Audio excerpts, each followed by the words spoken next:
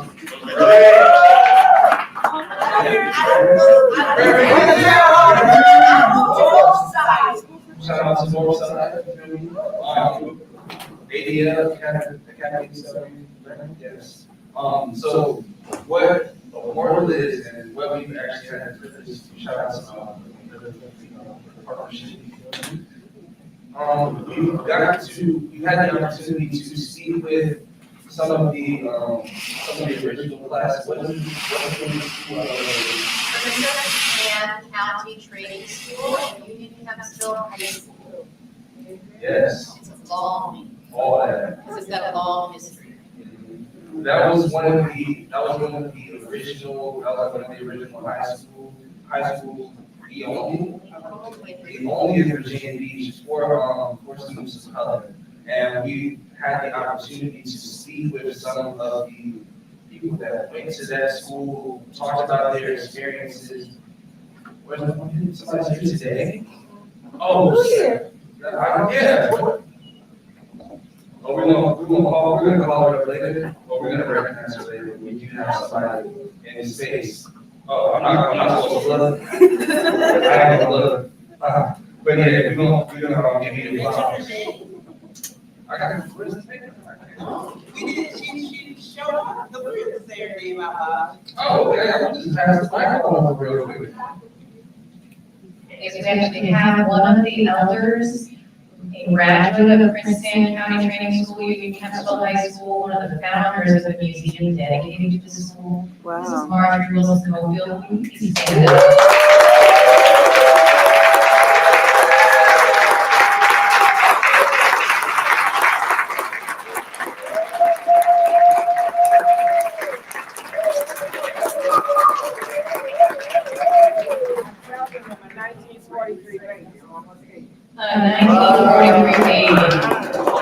And she is the chair, one of the board members for their association, which they're the partner for Memorial with Teens with a Purpose, and they'll be there in the house on the 20th. Wow.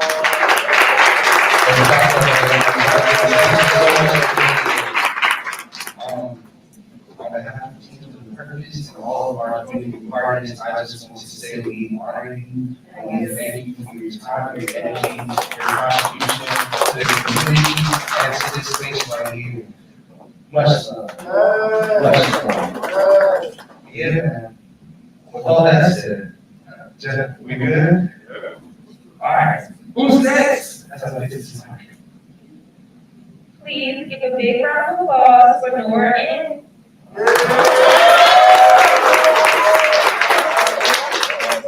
Nora's actually virtual, so she's gonna be the last set. Okay. Nora's virtual, so she's gonna be one of the last ones. So who else do we have? So give a big round of applause for Eliza.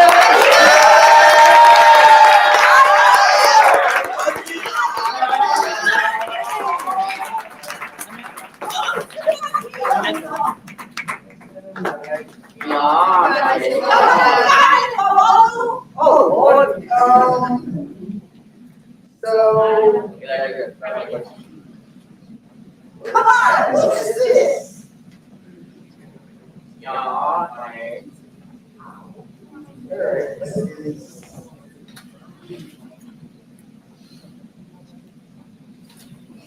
I really do not understand what this is. I am so sorry.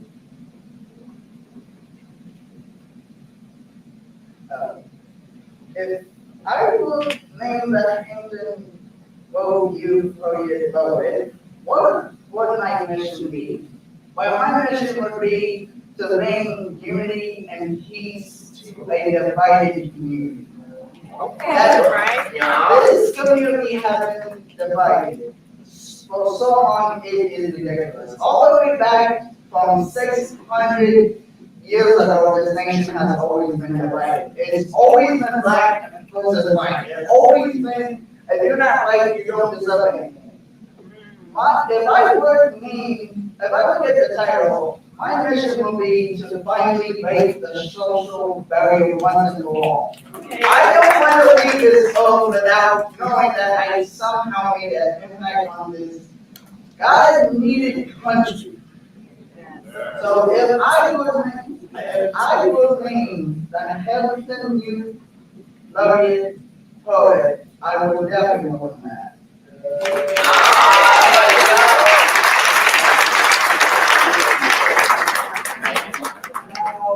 This song I will dedicate it to a special someone who I honestly abandoned, but I didn't do it on purpose. It was for selfish issues.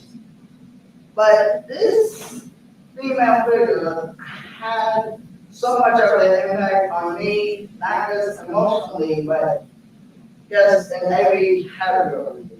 She came into my life at the perfect moment because last year I was at my doctor's stage and she was a light that I needed. So this goes out the it's called a special someone because I didn't want to let out from me anymore.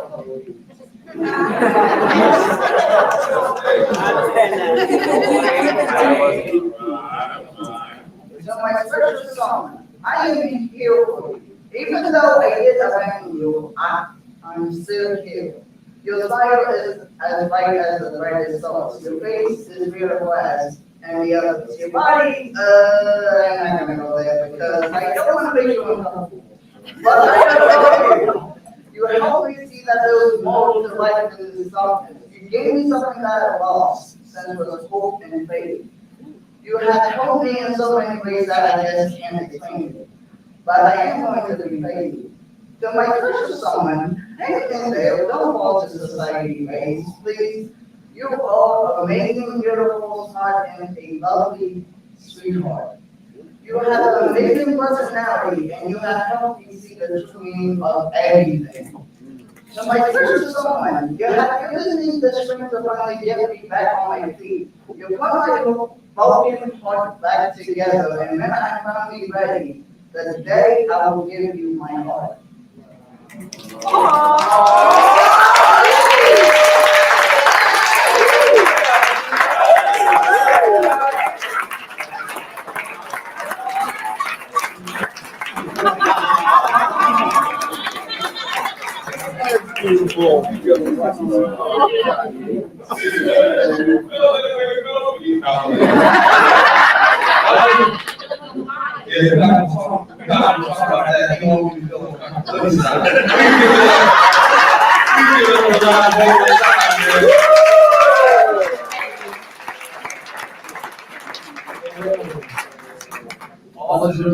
All jokes aside, one thing I really had the privilege of witnessing, just being with some of the purpose for the amount of time that part is not relevant.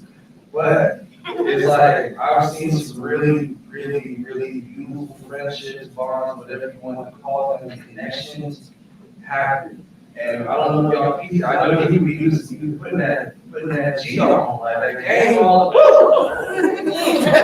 But one thing that he really said before the moment even started is that person took him from a very dark place to the darkest place that he has been, and brought him out and showed him the light. So I say to everybody in here, like we say, we talk about unity, whatever the relationship is, they're all different, but we're all here to uplift each other. We're all here to love each other. And And that's how we heal the world, that's how we heal as people, community, all that. So please clap it up for love.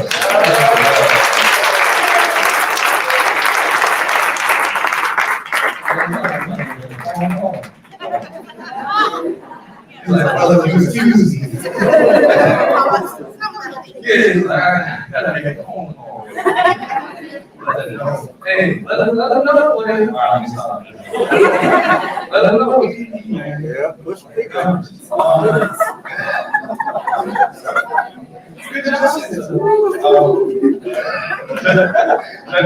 job. That one, all right, everybody.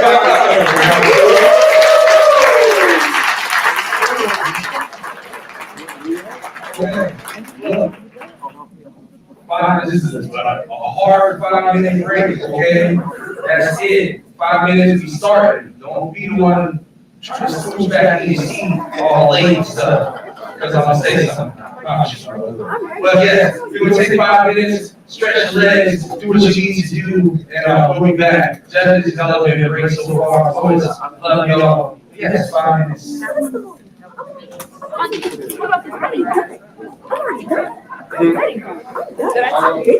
Yeah, we're gonna do it. We gonna, because me and Brittany,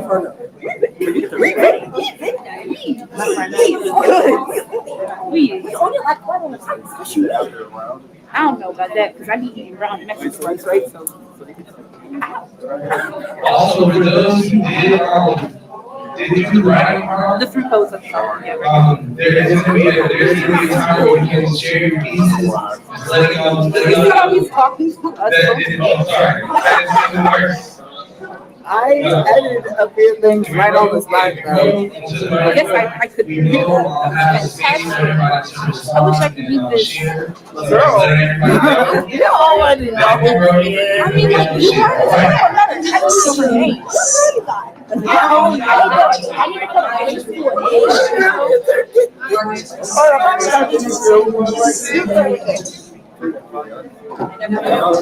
can't be around the computer.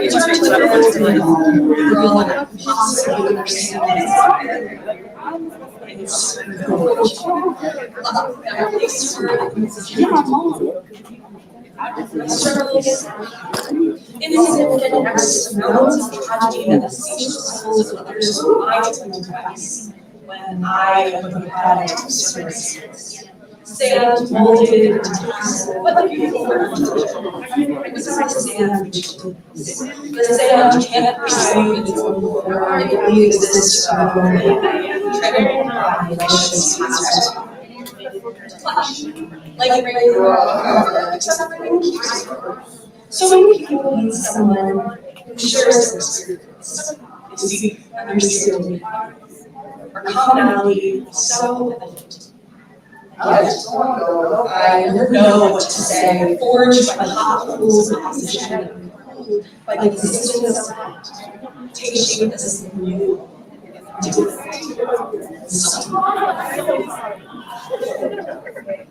Lacking advice or understanding, pain turned inward, not outward. Repeated introspection and turmoil, trauma buried, and captured by identity and reflection. Narcissistic staring and evil as a period between so unlike others. What can I say to provide clarity on memories both of us, Mrs. Class, unapologetically, it's so much easier to canvas yourself. You open yourself, reveal your great pain, and I am so to know what to say. I was captivated by the person I knew I was through. It is simple, rational, she just says making sense and takes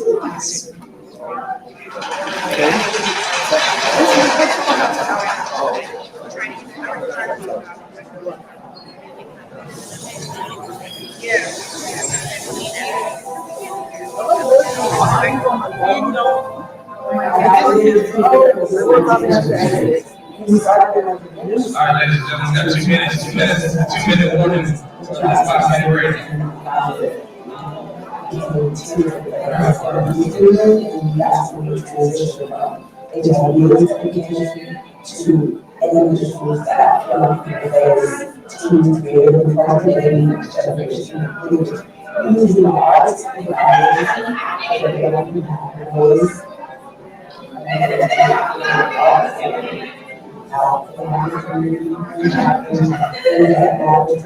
following the music and people for the generations that's changed. Poetry always has two words to follow what young people say and what it's their practice. If you find a lot of what the lyrics we use to change the picture from the very beginning. So we're always fast forward to 2008, there was a music called These Streets and Raven Voices. About us, and that's to about the previous year. That was the first time to start getting that specifically. This is your next call to the judges, tabulating participants, each contemplating that it's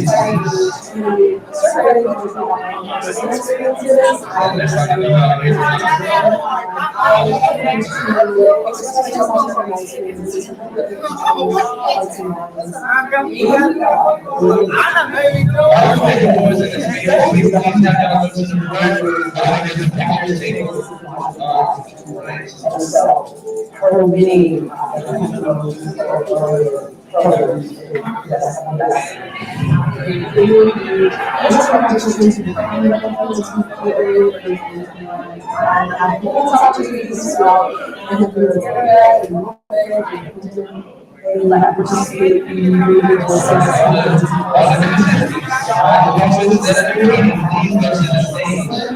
so we can get these pictures. I would take all the pictures, but I'm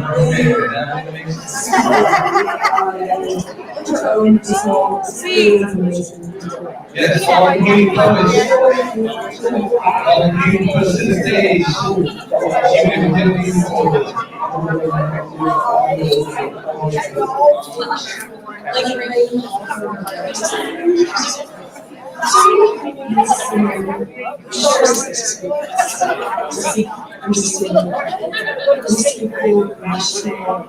Literally, that's just take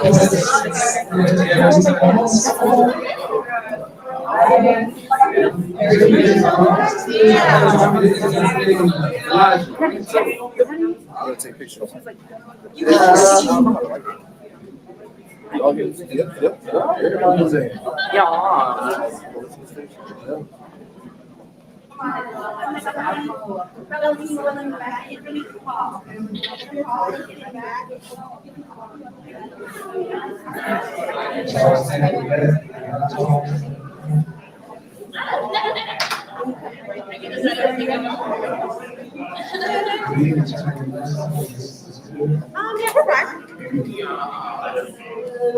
I can put this back if you need it. I mean, if you can do it over.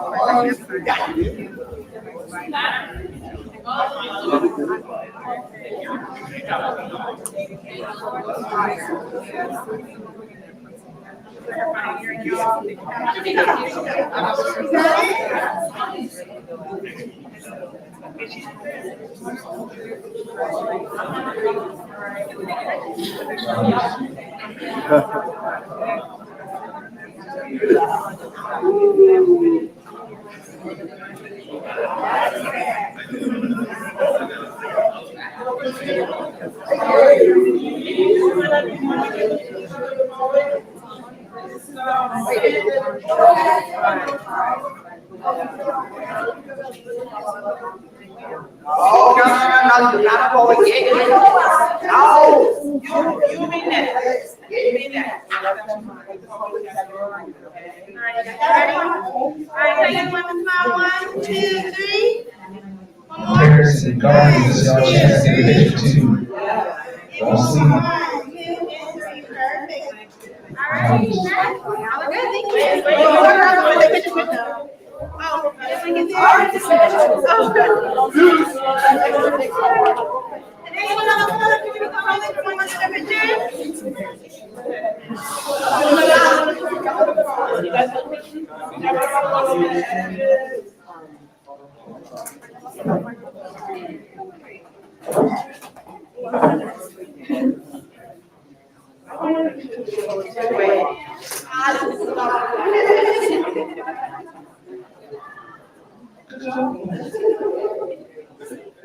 Okay, 1, 2. 1, 2, 3. More 1, 2, and 3. Perfect. Now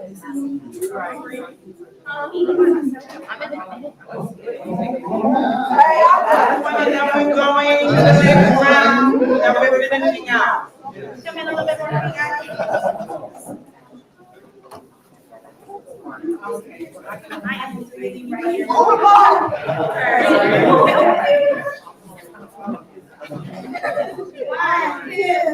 Oh, yeah. 1, 2, and 3. Oh, yeah. I think y'all are great folks. Good job. Good job.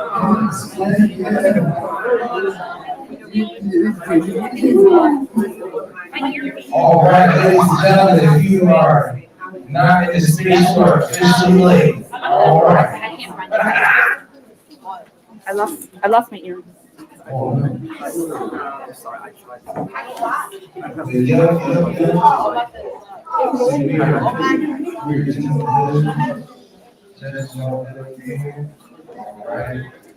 Our other poets back in the States that need to be back in the States. Oh, what happened? All right. So, we're on the last leg or the latter half of the evening. Are we still feeling all right? Everybody still good? Everybody's all right. I have a moment of riding wrong. I did not see that. That is going to be after this. Hey. This is being commissioned. Well, it's okay. So, all right, are we ready for round 3? Sure, all right, who got up first? So our next poet is Dory S.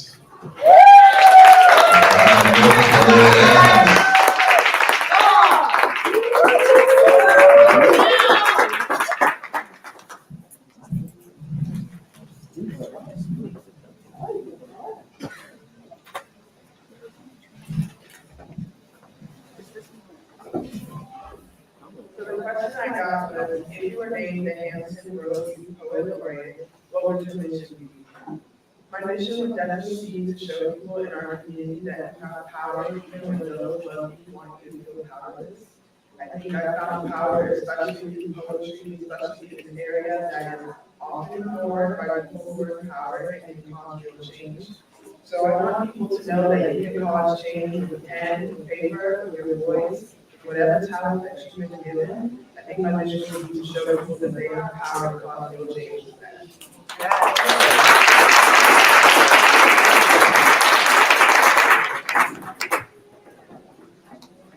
My poem is called Tales of the Blackbird.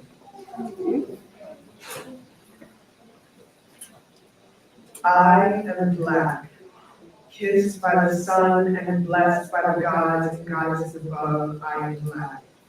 My skin looks so sweet, they think I'm the devil's daughter, because they just can't get enough of me. Fluid and sin, baby. I am black. I don't burn and I don't bruise, so fight me a little harder. Here, your words have no use. I am black, like the very first mother on this floating planet, our mother. I am not other. I am what you came from, what you learned from, what you steal from. I am black. You want to ignore there, don't you? I live down in the slums. You want me right where you can see. Look down, see my tears glistening, pray hungrily, mouth wide on my entirety. I am Black. I am so tired of having to say that. I speak this way, yes. No, I am not white because my tongue moves smooth and I don't keep my head while I talk. What does that have to do with me being Black? I am not your Oreo. Please don't say that. I'm Black. I'm Black. I've got great relatives who will tell you that. Ask them who were killed for being Black. I've got neighbors who will tell you that. Ask them. Suspicious she is that Black. It's a heavy weight to be Black. The world will tell you that. History will back my Black. I am Black. My body is Black. Even if it is a thick thighs and a skinny waist. Defying gravity and physics isn't what it takes. It's the blood of our ancestors who go before they can even reach this place. I am Black. And sometimes I wish I weren't. Because as much as I know I'm Black, the officer knows too. And this system wasn't built for Black folk like me or you. Never meant to make us free. That's why being homeless, jobless, being seen as less as a felony. I am Black. So that means I would heal. Chain me up, ship me away. Throw me behind bars like a dime bag. Take my culture, music, and lifestyle and throw me in the trash can. But know that I will march for 100 days. Protest till I lose my feet, and you will have a headache because I am Black. And this is my first rodeo. Fighting corrupt systems is in my blood. You are just a bug, waiting to be squashed. Green, greedy blood, slathering all over. Setting us free, every drop. I am Black. BLACK, Black. You may rain down on me hard, but my skin will stay intact.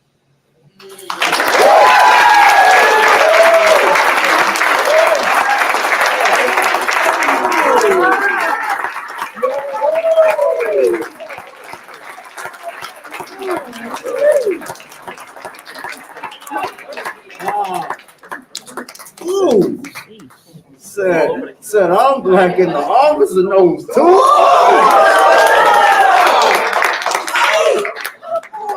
Oh, that was so tough. Wow. I'm sorry, I'm sorry. I can't. I'm just.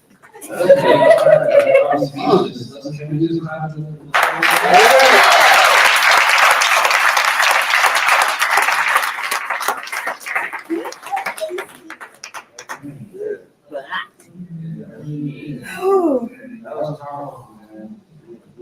Like, I don't know if anybody's ever had to just like fight to exist or just like fight to exist, but your poem has really encouraged me, and one, because I identify with what you're saying, and two, like it just gives me so much hope to hear the next generation speaking with such power and such passion.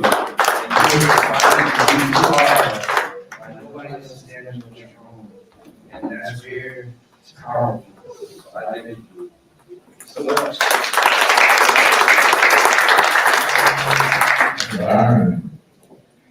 Our next poet comes to the mic is Maureen S. Maureen S.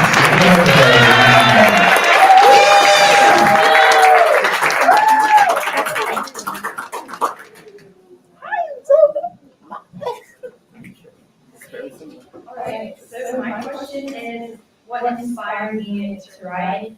I would say the first poem I ever wrote, seriously, is the one that I'm going to be sharing with you all today. And I wrote it, a year ago, after the passing of Congressman John Lewis, and just how his life had an impact on so many people. And his journey as a young activist specifically inspired me to put effort into my own community, having suffered through sit-ins and protests and years of strife, just struggling to make a name for himself in an oppressive community. And so I thought that poetry would be a way to help share stories just like his and like mine. As a young Muslim American, I've definitely been called terrorist or you're coming to bomb our school. stuff like that. And poetry is so simple, yet powerful, and so many people can relate to it. And that's why I began writing, just to share stories that matter.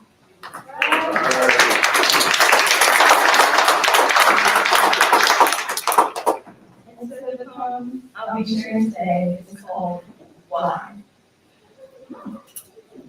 I pledge allegiance to the flag of the country that stole my ancestors' lives, the country that continuously denies my opinion, the country that took away my voice, the country that told me I didn't have a choice, that I wasn't enough.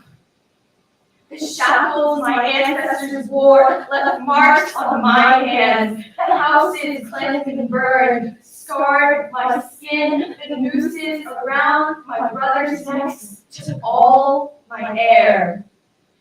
I can't breathe. The winds of injustice are suffocating me. I drink the same water, why not from the same fountain? I eat the same food, why not at the same table? I walk the same earth, why not on the same side of the road? All of these people telling me separate but equal, but what I really see is you compromising Black people. What have I done? Why does my color define who I am? Why was I dealt the lesser hand? What happened to my rights? 18 years of war. For what? We fought against taxation without representation. Well, this is discrimination with justification. We live in a nation built on segregation. Hughes said, I too sing, but clearly that message didn't ring. How many years do I have to keep fighting for you, my country, to realize that my voice sounds the same as those white men up in the Capitol building? All these rules they make are doing more hurting than healing, treating our feelings like they're just some plaything. Don't you remember? My brothers have helped you win wars. My mom did your chores. My people swept your floors. For what? I'll tell you how much it hurts to tell your child always listen to what the white people say, and even then, there's no guarantee you'll live another day, whether it's getting shot or being told you're a criminal when you're not. It kills us. It kills us. But I still have faith, for this is the nation of the strong and the great. I'll be your guide and show you what life's like on the other side. I'll sing for you. Amazing grace, how sweet the sound of all the promises you made me. Bravery is rewarded with liberty, but all my men still aren't free. I know you're lost, my country. I know you're blind, but I see. I see. Thank you.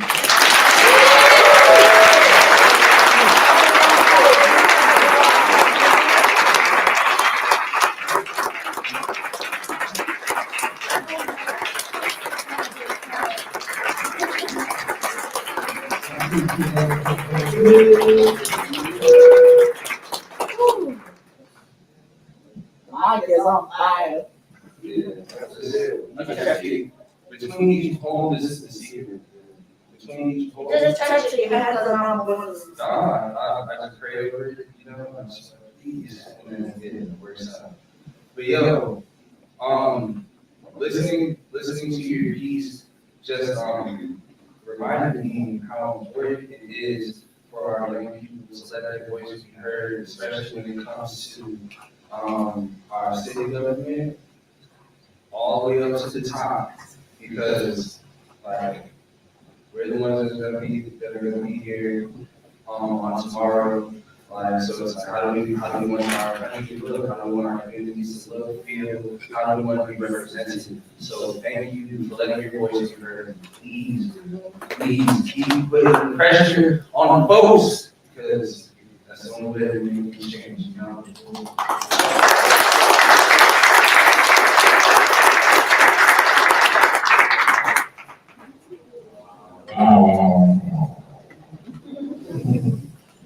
Next coming to mind is Roderick.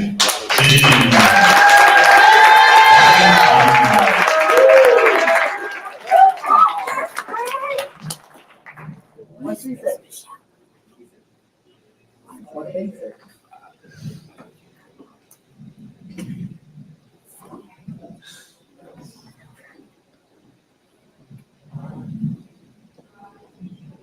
How's everybody doing?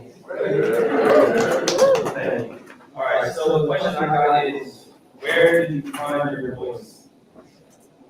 I actually like this question because since this is a poetry competition, I found my voice through my writing, not necessarily my poetry though. I used to write all my thoughts, and I still do, in a journal, daily. Sometimes I forget, but usually it's consistent. A short story describing my day or how I felt about a certain person I met, or just the thoughts that go on in my head.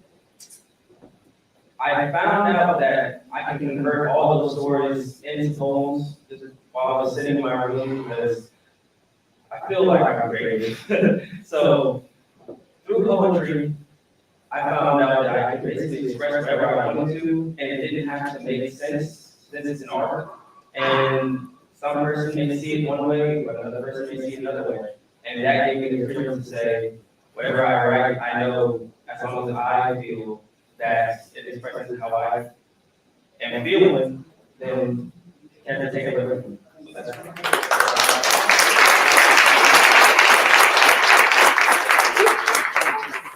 all right, so the book that I have today, or tonight now, is called Do You Know? And I want to say it's a message to all the Black men / boys, if they're in the room or not, live or not with us. And here we go.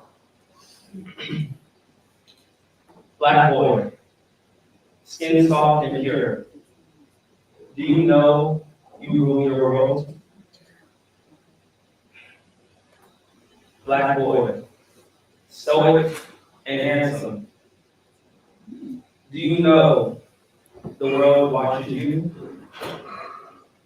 Black boy, compassionate and robust. Do you know the tears you cry set forests ablaze? Black boy, caged and deferred. I know you feel you can't win. I know you see the screens and hear the screams. Black boy, those limitations are illusions. Black boy, rise to the occasion. Black boy, do you know who you are? Once they kneeled on your neck, and now they kneel to royalty, to a king. Thank you.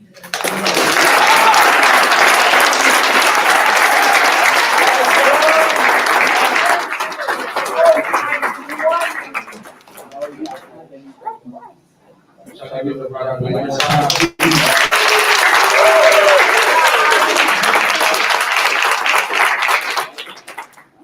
I appreciate you, man. I appreciate the you honoring the people that you honor in this. And I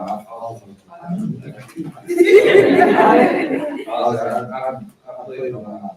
I really appreciate you for that. And for all the other levels in the audience, whether you're watching, if you're in here in person or if you're watching online, please understand that you are king, you are royalty, you deserve to be where you are in that moment, in this moment.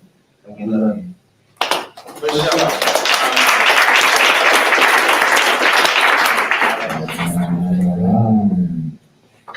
next is Ava W. Ava W. Virtual. All right. The whites or the dark, I'm not even tell. Go ahead. May W. Yeah. May W. Virtual. Virtual. All right. Maya W. Maya W. Virtual. Amia Wilson. Amia Wilson. No, she's not virtual.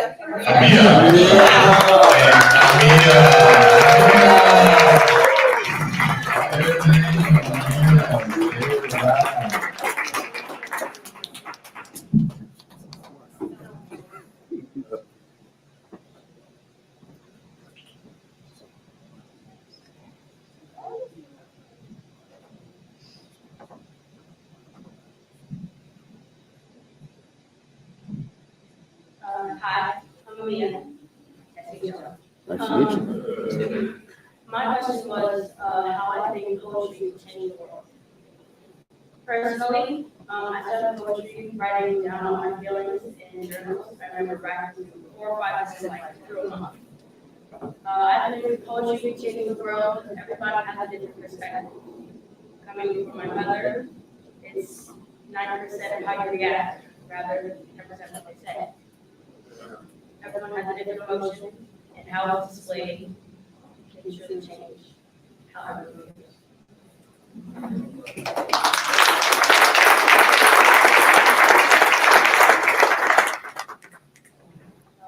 My poem is called Frozen Gold. Little background. I'm from Suffolk. My school.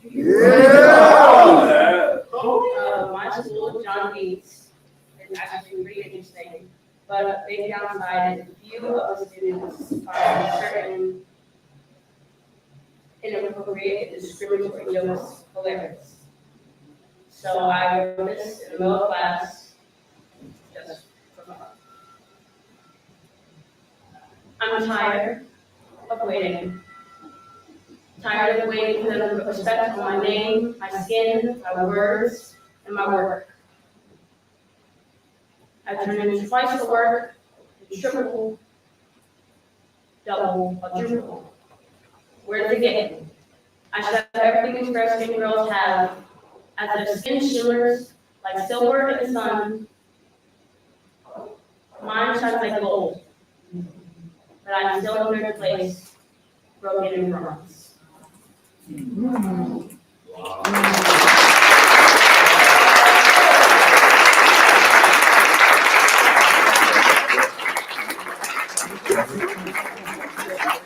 It's short and simple, there's no game. Am I right?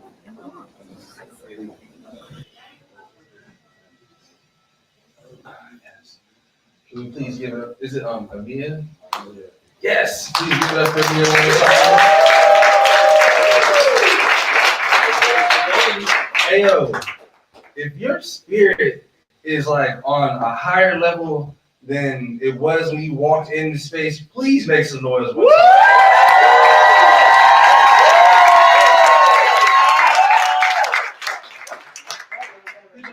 All right. Yes. So I just had to do that. Y'all fill me up. I'm about to go home and write a book. Who knows? Poets. It's gonna be $12.99 on all platforms. I'm just kidding. Not really. Are we still tabulating? All right. While we're tabulating, yeah, you know they're rapping right now. What's your book called? Huh? What's my book gonna be called? To be continued. Yes, because my story never ends with just me. You feel me? All right. Yeah. But once again, I gotta put it out there. April 24th at the Z Theater, the finale. If you are feeling what is happening in this space, wait until you see what happens on the 24th. I'm just telling y'all. I just time traveled and I'm back to tell y'all that it was dope. All right. Just had to say that. Okay. Y'all good? Can I keep that one? Hey, you know, like me and said, just put some respect on my name after you say it. That's all I'm saying, you know? Yeah, feel free to quote me. I don't know where it comes from. But yeah, if y'all are tabulated, you good? All right, cool. Are we ready for our virtual poet, or we have another poet that is in the house? We all virtual? Oh, for sure. We got a special performance before we go virtual. You saw her up here singing and doing her thing. Now she's about to do some poet things for y'all. Please give it up for Bree. I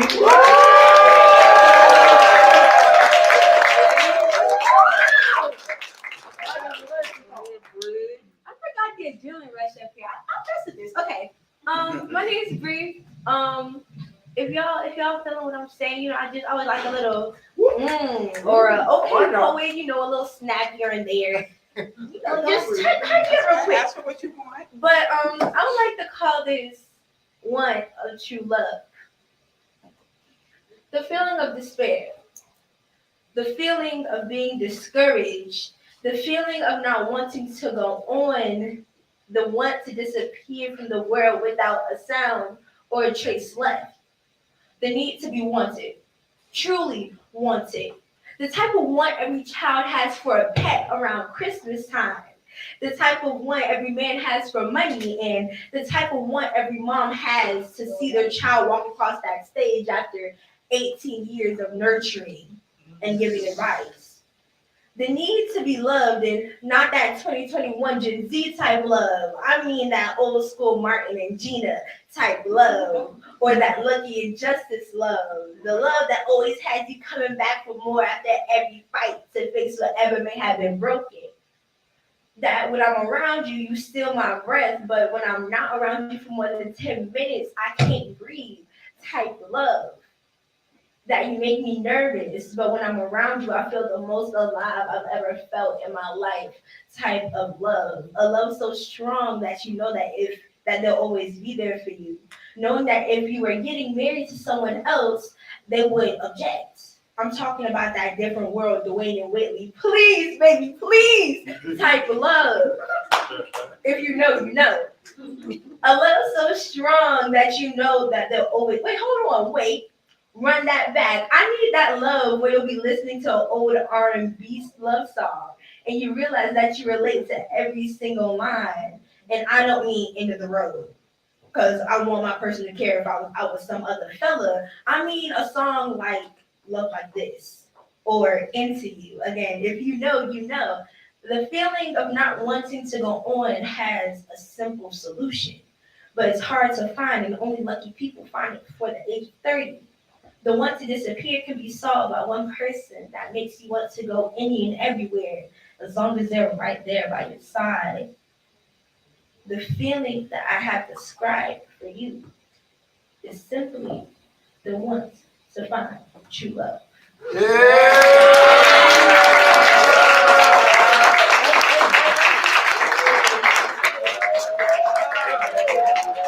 Right now, Sean, true love now. If you in love, make some noise. Right now. If you love somebody, make some noise. If somebody love you, make some noise. That was a trick question there. That was fair. Oh yeah, if you love yourself, make some noise.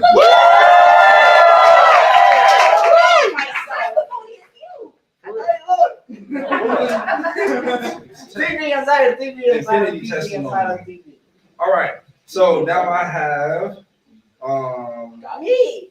No. I want to do a special performance. Oh, so we got you on the next one, bro. We definitely do. But we gotta do our virtual performances. So our first poet that we're gonna bring to the virtual stage, because we don't like that, is Noor. Noor? Yes. So please, y'all can still cut, like, it's still happening.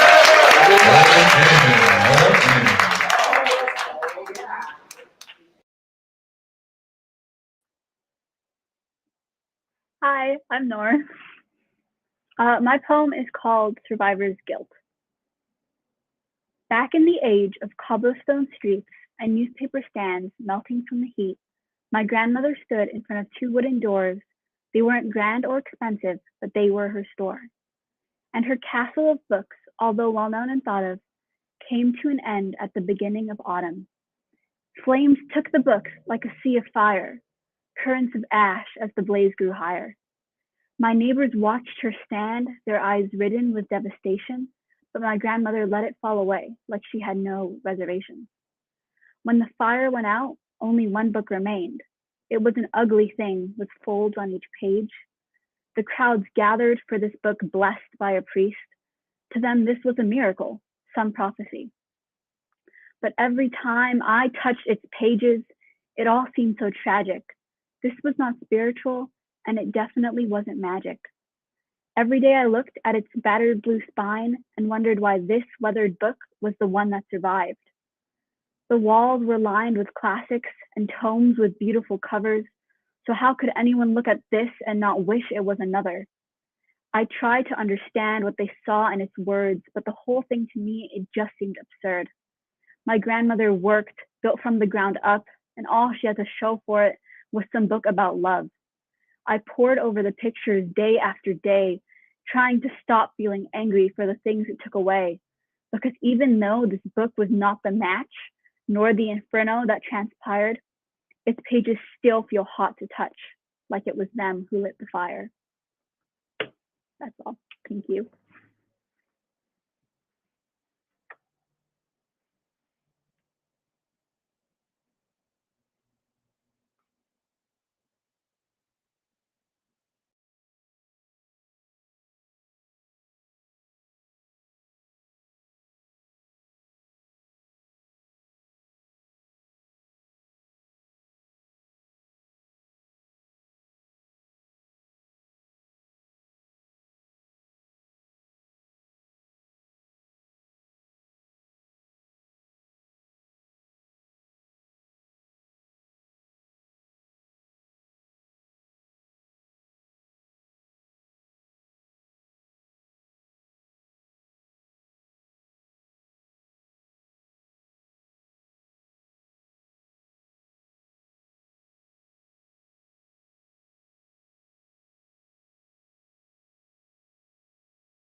A judge come up to the stage, and after they ask the question, then you can do your piece, give us the fire flame, all that. If you want to stay for a clap, you can. But yes. So who do we have next on our virtual roster? I wasn't sure who next. I think, who did you say, Michelle, was next? Maya? Maya? Ava's next. Ava's next. All right, so we got Ava. She's about to come on screen / stage.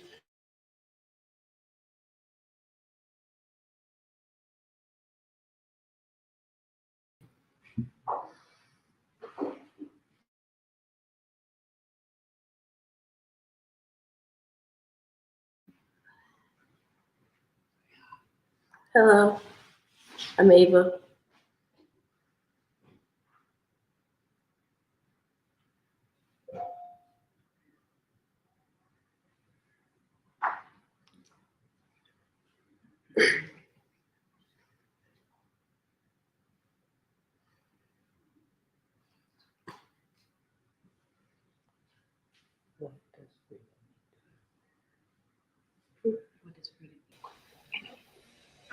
Yeah. Can you hear us, Ava? Yeah. All right. Ava, well, the question is, what does freedom mean to you? Freedom means to me, what does freedom mean to me? Like, what do I think of freedom? Or like, how do I look at freedom? Like, my interpretation of it? I love freedom. Freedom is love and passion and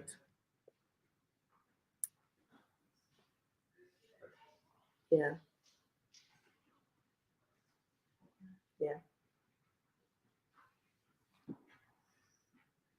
That's that's what freedom means to me. And Did you hear us? All right, Ava, you ready for your poem?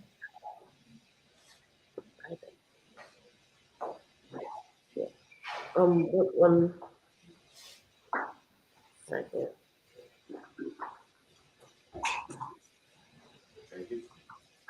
Take your time.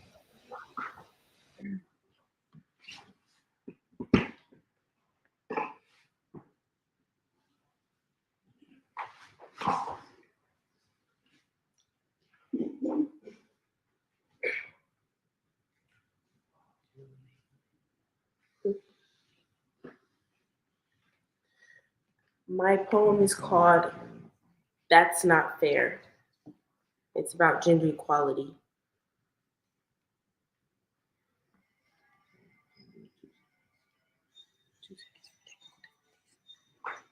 Two seconds for technical difficulties.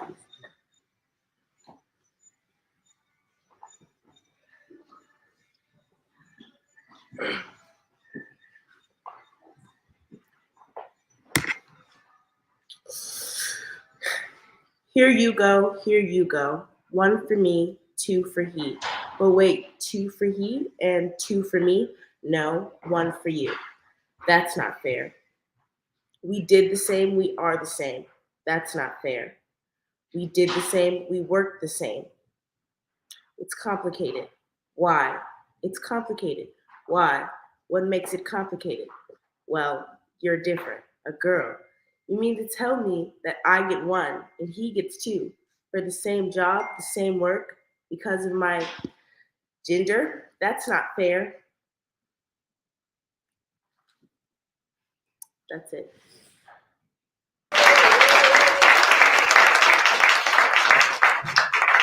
I'll give it a favor one more time.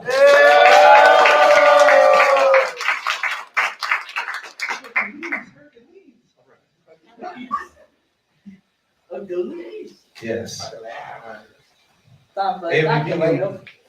It's time for the tabulator now.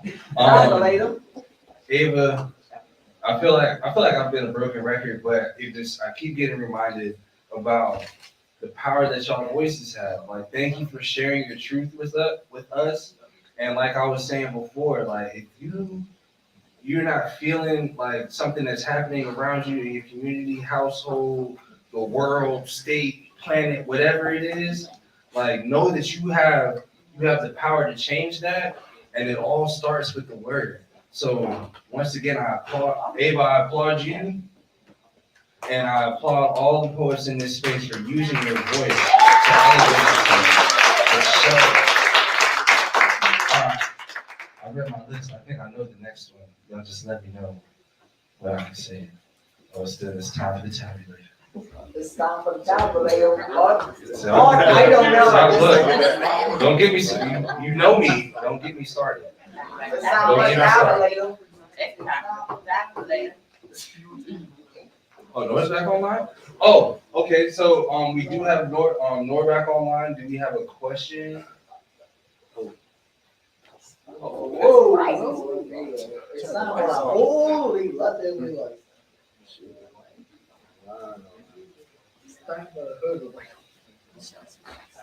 Nor, are you there? Michelle said she was back online. Is Nor there?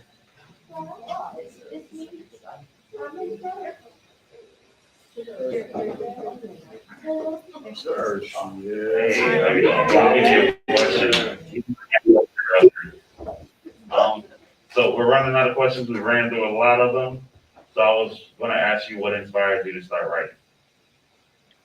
Honestly, when I was younger, I used to be a big reader, but I don't think that's what inspired me to start writing.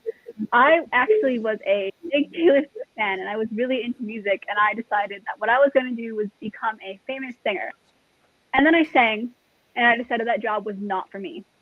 So my next best option was becoming a poet or a writer. And by looking at how my mom immigrated from North Africa and how she didn't speak proper English and I had to help her fill out school forms, I got writing skills that any 8-year-old wouldn't have. And from then, I was inspired to write my own short stories, my own poems, and become the next Taylor Swift who couldn't sing. That's all. Thank you.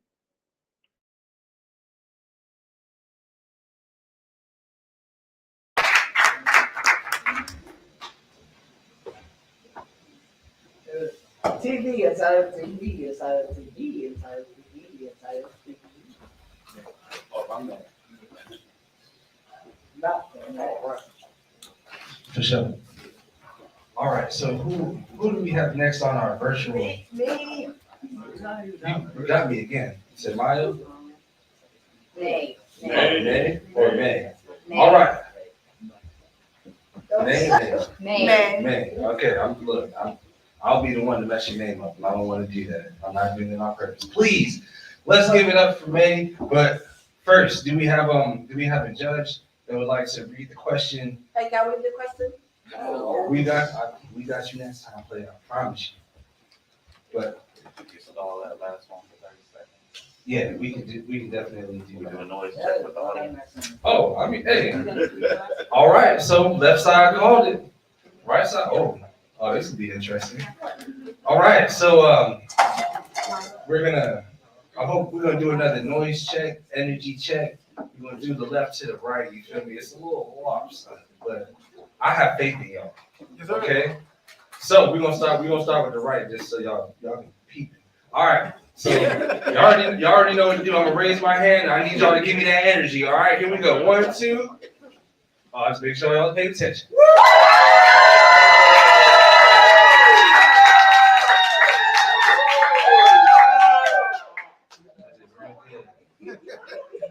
Y'all heard that? All right, here we go. Y'all might have to clap a little extra. Look, they're warming their hands up. All right, here we go. I'm gonna give y'all a countdown. 3, 2, 1.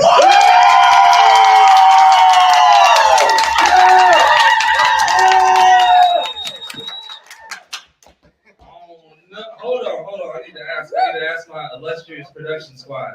Who do y'all think? What side do y'all think won? Oh, hold on. One more time. All right, let's do it. 1, 2, 3. All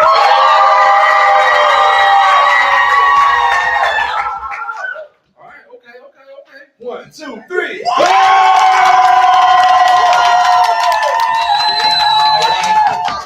Ladies and gentlemen, it has been decided the left side, I wanted to call y'all squad, but yeah, the left squad is won.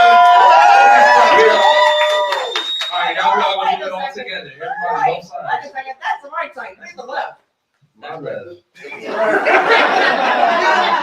Stage left. My left. Stage left.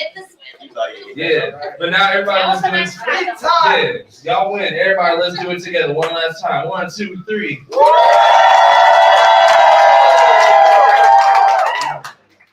All right. We tabulated? For sure. Who we got next? Oh, we got May next. We got the question. Let's get it.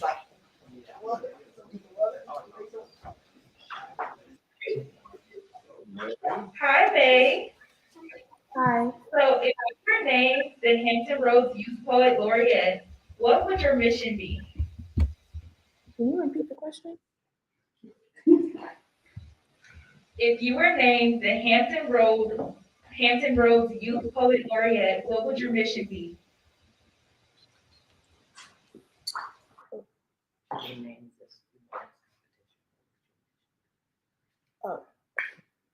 I think my mission would be to, I guess, inspire other people, because a lot of people have inspired me to do this in general and a lot of other things. So I would hope that I can inspire other people to use their voices, because, we are the future. So yeah, I guess that would be my answer.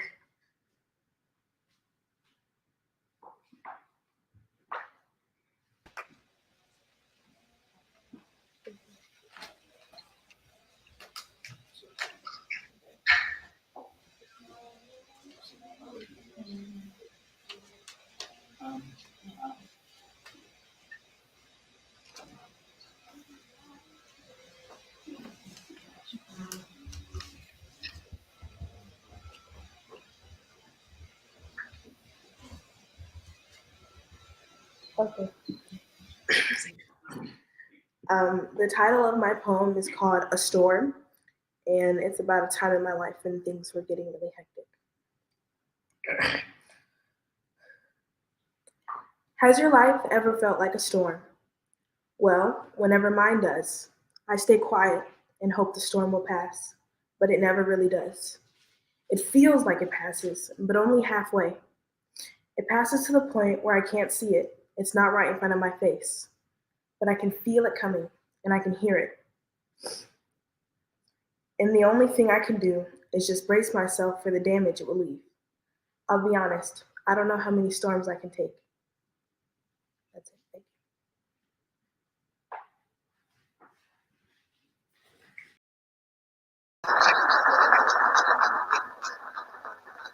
Let me get up and make one more time.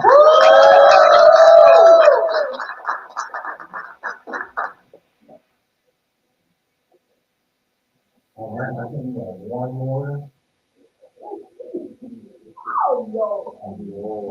We got one more. Are y'all ready for the last?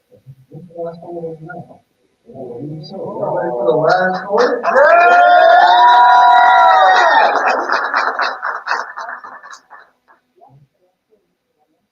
Yes. Oh, versus are we tabulated? Tabulated? All right. Oh, we got 30 seconds? Okay. Well, I'll take this 30 seconds, just to say, it's not like divine, thank you, but thank y'all for being here. Thank you for staying. I know we've been here from sun up to sundown, baby, but that's how we do on the penthouse, you know? Yes. To the east side. Yeah. I can't do it in 30 seconds. Yeah. But we good? Let's do it.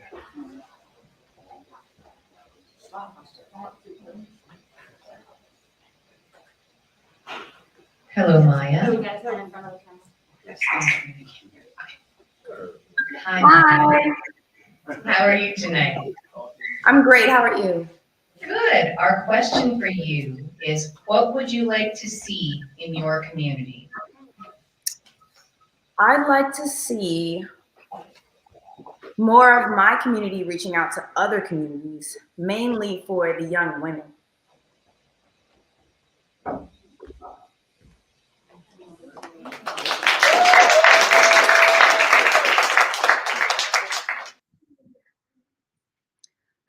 My poem is called The White Man's System. From a drip to a drizzle, a pour, a flood, a pool, a lake, an ocean of innocent blood. Understand when it wrote sis, not sis. The white man wrote history for them to reminisce. Imagine preaching the truth and living a lie, handing out human rights with a displeased sigh. Visualize the anachronism of one's tale. Why? To spell the undeniable righteous glory of a villain, ensuring no doubt in this already subservient civilization. That's it.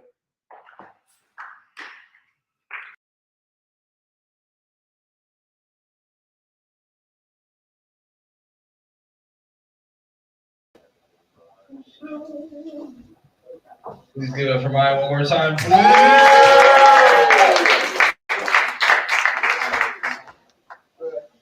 Man, oh man, it's been a beautiful evening. Could you pass me that mic stand, if you don't mind?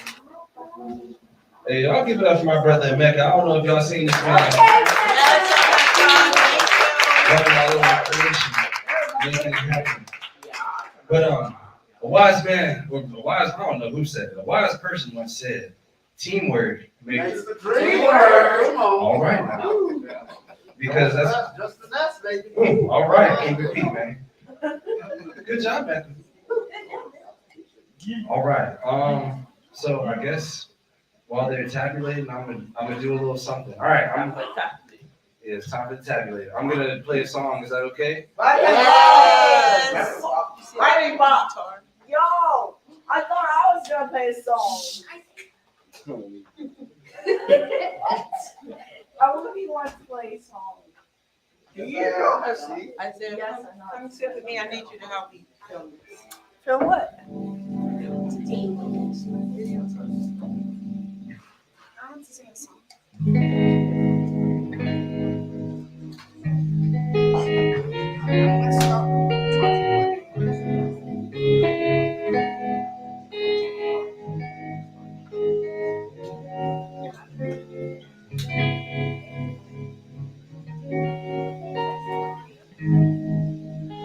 takes a second to say I love you. And 1 minute to show my care. It takes an hour to save our country. Yeah, yeah. Feel the freedom in the air.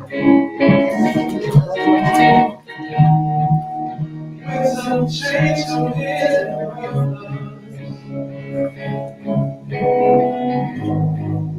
there's so bad to learn. Spread some lights on this darkness. Maybe we can save the world. Just grab another hand and form a human chain.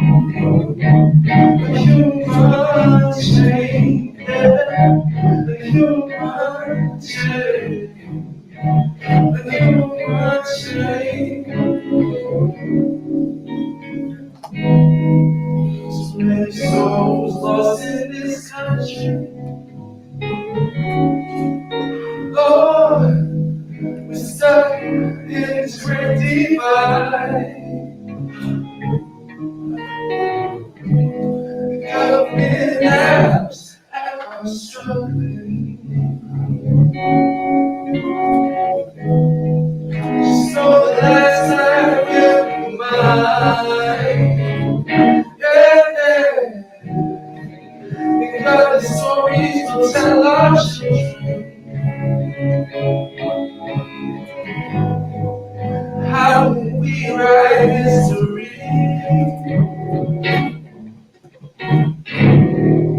Spread some lights on this darkness. Maybe we can save the world. Spread another hand. A human chain. A human chain. Yeah. A human chain. Yeah. A human chain. Oh. 'Cause all we need is love, yeah.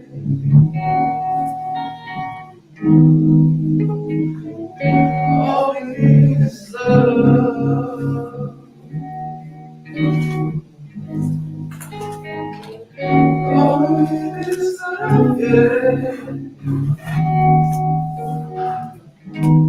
Make me say, swear another hand.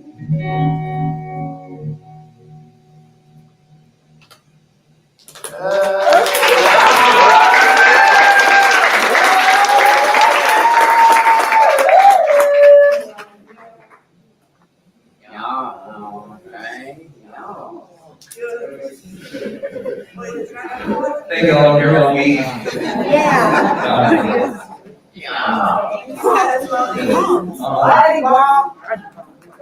I'm sorry that we do not have time for the right folks. What? We do this all the time. I know. One? Okay. All right. Well, I said we have time for one, so we have time for one. I'm not going to be the person to pick somebody else to pick because I don't like that. I someone who hasn't. I have a You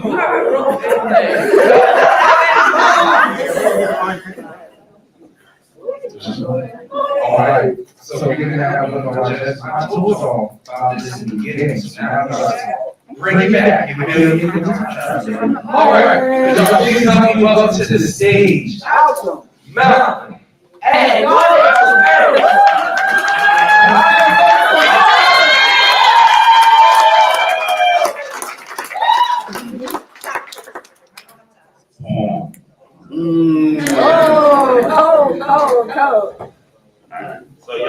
writing tonight, so I'm writing a little bit here and there after that, so this is what I got for you.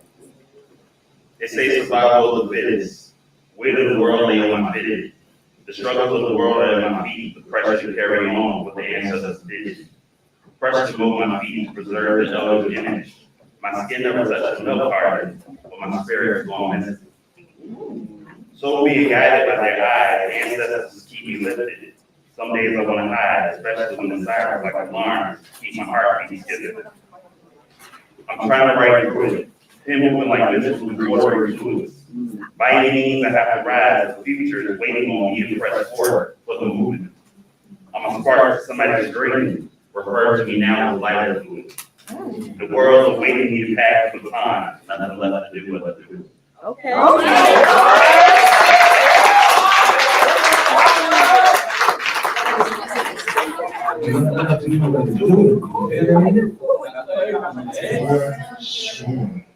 right. I think this is a. Is this a tablet? Yeah. Oh, sure.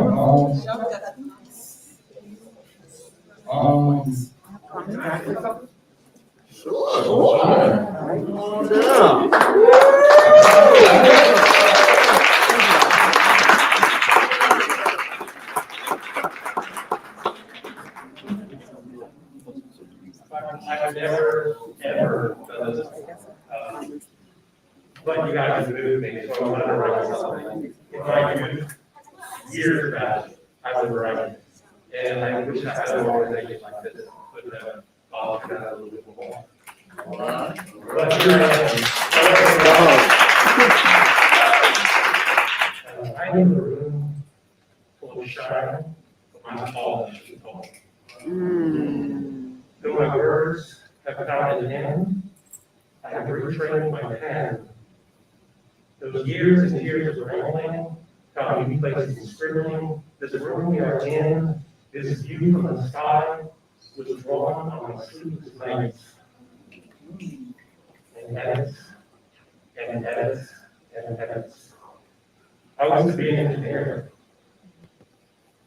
But spent my days in the lab for tricking words.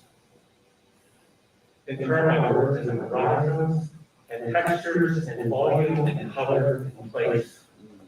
I am writing my way on the words, but I am tricking my pen in space.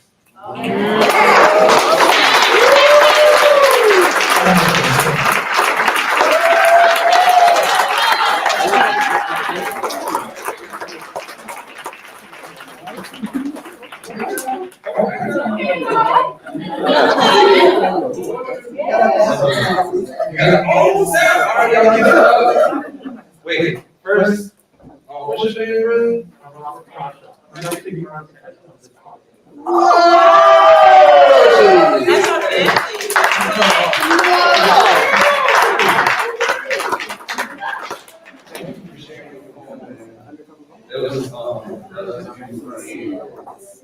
It doesn't matter what your occupation is, like, you can always put a quote on it, you know, because everybody knows something about it. Let's keep it real.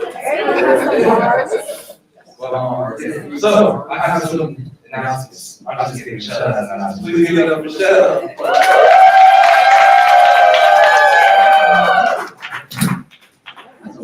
Everybody, especially those who are amazing poets that are less than 90 here tonight, and virtually, like super inspirational. And you guys always be encouraged. Thank you. Thank you to our judges. Robbie, Mama, and our families happy here. Thank you all to our staff and crew, production crew, Amani, Brad, artists,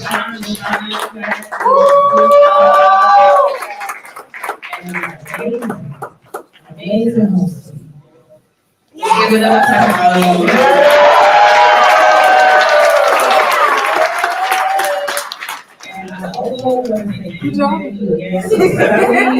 to all of our funders, our partners, everybody who makes this work possible for us. Please come out on the April 24th. For those people who didn't have time to write prompts tonight, absolutely go to the board, right? So come out, get your tickets. We have beautiful theater. I think I have about 200 seats available. So invite your family and friends. It's going to be an amazing day. Good night, everybody.